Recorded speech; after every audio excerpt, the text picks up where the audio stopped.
প্রিয় শিক্ষার্থীরা, সবাইকে শুভেচ্ছা।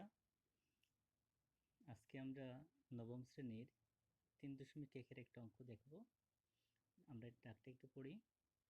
এখানে দেওয়া আছে a plus b equal to √7, a minus b equal to √5, আর আমরা প্রমাণ করব 8ab into a square plus b square equal to 24। তাহলে প্রথমে আমরা কি কি দেওয়া আছে তা লিখব। এখানে লিখব এইভাবে যে দেওয়া আছে a plus b equal to √7 এবং a minus b equal to √5।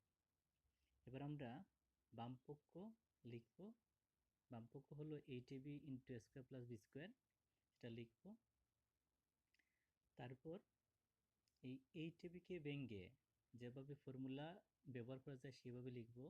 যেমন 8ab কে ভেঙে লিখতে পারি 4ab into 2 into square plus b square। তাহলে উভয় দিকে দুইটা ফর্মুলা হবে।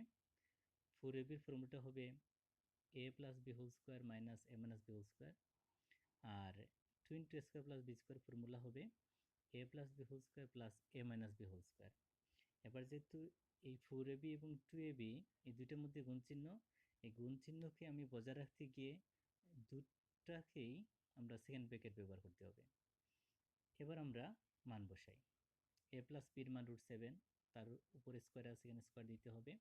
ঠিক কীভাবে a মাইনাস বির মান √5, √5 লিখে স্কোয়ার দিব, তদ্রূপ এই অংশেও মানটা বসাবো। এবার রুট স্কোয়ারে আমরা কেটে দেব, কাটার পরে অবশ্যই থাকবে 7, এখানে থাকবে 5। ঠিক একইভাবে এই অংশের মানটা আমরা এখানে বসাবো। তারপর 7 থেকে 5 বিয়োগ করলে 2 আসে, আর 7 এবং 5 যোগ করলে আমরা 12 আসে। আর 2 এবং 12 এই দুইটা গুণফল 24, যা আমাদের ডান পক্ষ। তো ছাত্র বন্ধুরা, আশা করি তোমরা অঙ্কটা বুঝতে পারছো। ধন্যবাদ সবাইকে।